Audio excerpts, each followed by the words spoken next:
Hello everyone, thank you so much for tuning in to ChasingCinema.com's official YouTube channel. I'm your host, Jacob Toronto, and today I'm going to be reviewing the film A Girl Like Her.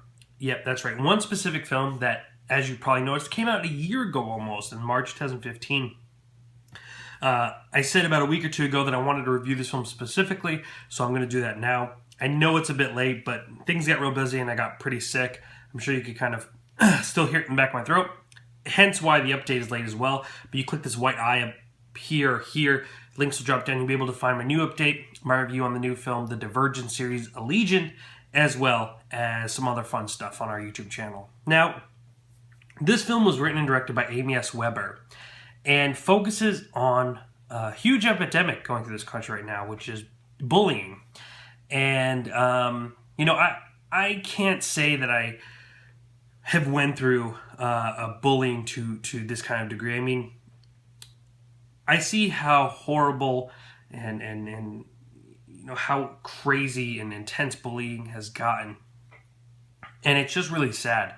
A few years ago, I went and saw the film, I believe it was just called Bully, and it was a documentary about these kids who were being bullied and picked on, and it was a really, really sad film. I actually didn't review it. I wrote an open letter enticing people to watch it because, I think a lot of people still in denial about how bad bullying is right now. I mean, kids aren't just saying, you're dumb. Kids are telling other kids to kill themselves and that their life isn't worth living. I mean, there's a lot of really intense things that are happening right now, and it's really quite sad. And I have to be honest, I've never experienced that type of hatred, and I'm very thankful for that. But I also would wish no one would have to kind of feel that hate and anger and go through life being afraid of going to school or going to wherever it may be that they are being bullied. So I think this film is a beautiful PSA in a way, bringing attention to just how bad bullying is and how it could affect not only the person being bullied, but those around that person, as well as the bullier,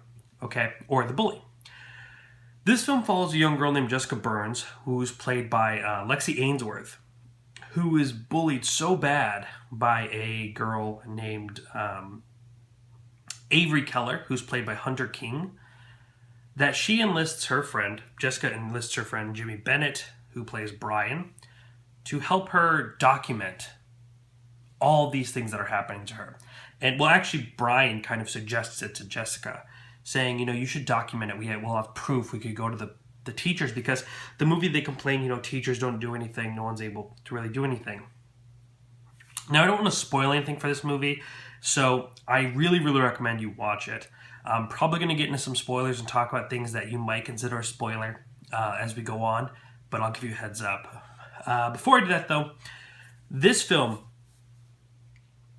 I think, is a movie that should be shown in schools across the nation, right?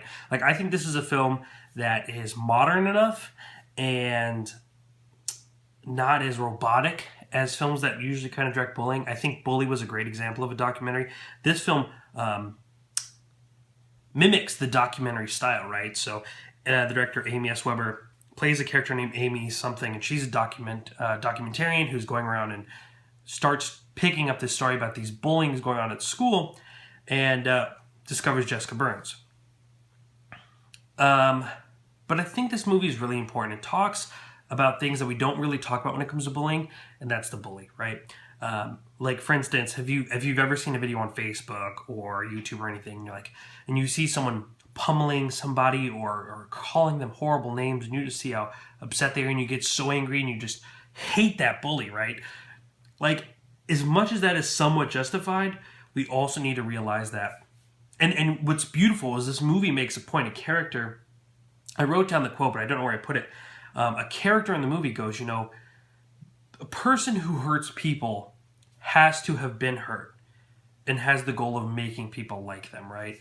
And I think that's the most truest statement in this movie, is that bulliers aren't just, bullies for a reason. Usually there's a lot of pain behind them. And this movie kind of sheds a light on that. And beautifully, by the way.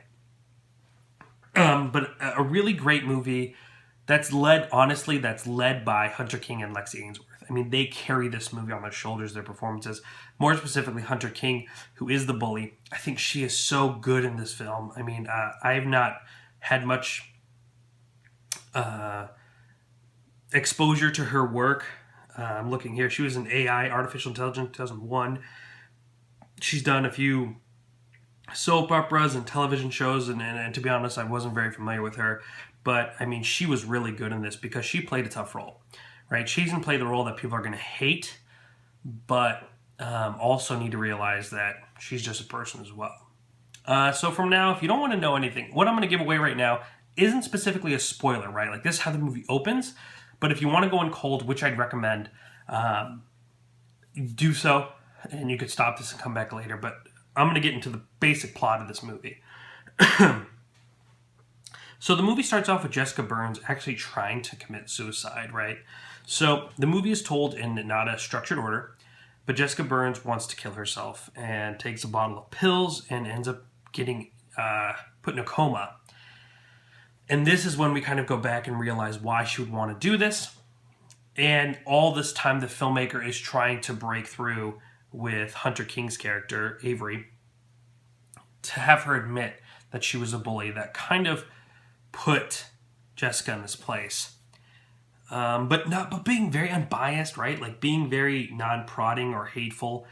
And this movie's kind of about that journey. And when we actually start getting to the heart of the film, which is Jessica Burns' tapes and DVDs that her friend gives to these the documentarians to go over. I mean, it's really heartbreaking and tragic. I don't want to say it's the most realistic I've ever seen, but I also don't want to say it lacks authenticity, right? Like, I think that, it comes at you kind of in a quick montage at times, and I think that there is some truth behind it, but of course I think some people are going to say that, well, that doesn't really happen just like that. And, it's hard to recreate how actually things happen, and to be honest, I think that it's one of those things where people go, that doesn't happen. That doesn't happen like that. Little do they know, like, things like that and much more extremes do. So to me, that's not anything I'm focused on, right? Like, this is a movie where I can pick out small things that I might have had issues with, but it's the message which makes this movie important, right? And I think that's the whole point of this film is the message and talking about this epidemic going on. And so let's just actually turn it over to a spoiler part of the review. So if you appreciate what I've said about this movie, make sure to go check it out. Come back, let me know what you thought about the film down here in the description box. Give this video a thumbs up. But if you don't care, come with me on this ride where I talk about spoilers. So the movie ends up not becoming so much about how Jessica Burns is doing, even though it does. Like, we are constantly updating about it, and there's this really, really crucial moment in the film where her parents think she's going to die. Her pulse is dropped, and it is tragic. It's heartbreaking. And at the same time, the filmmaker who is behind this movie, in the movie, is making Hunter King, Avery, go through and watch the tapes that she did to Jessica Burns. And she's kind of heard all this chatter. Her friends are kind of against her at this point. And she's starting to realize that she's pretty much the reason why this girl wanted to kill herself. And it becomes so hard for her to take. She breaks. And to be honest, what makes this movie, I think, good is that you feel for that character, right? Like, the whole time, you're just kind of angry at her. She's snobby. You don't like her. She's that classic mean girl. Her mom is, like, defending her, right? And you just get so angry. And then we watch the scene, and she is so sorry, and she just kind of realizes it. And I know it's hard sometimes for people to look at that perspective and go, I forgive you, or be forgetful, or forgive this character. I think some people will watch this and not feel bad. But I did. I felt empathy for that character, and I think that's where this movie really shines. Again, this is A Girl Like Her, available on Amazon and iTunes. Give it a watch. If you're an adult and you have kids and you think this is something you should learn about, watch it. If you're a kid who is in school and bullying has some effect on you, you can watch it to understand bullying more, but make sure to tell an adult. Make sure to tell somebody. It doesn't matter who you are. This is a great watch. Smart watch, a movie that will really kind of just give you some insight on the thing that's kind of going wrong with our country right now as far as bullying. Great movie. Hopefully, I will be able to get director Amy S. Weber on ChasingCinema.com's YouTube channel and get an interview going and talk to her about this movie. But until then, guys, make sure to go check it out again. A Girl Like Her, available on Amazon and iTunes. Give this video a thumbs up. Let me know what you feel about the film if you've seen it already down here in the comment sections below. Ladies and gentlemen, my name is Jacob Toronto, and please continue chasing cinema.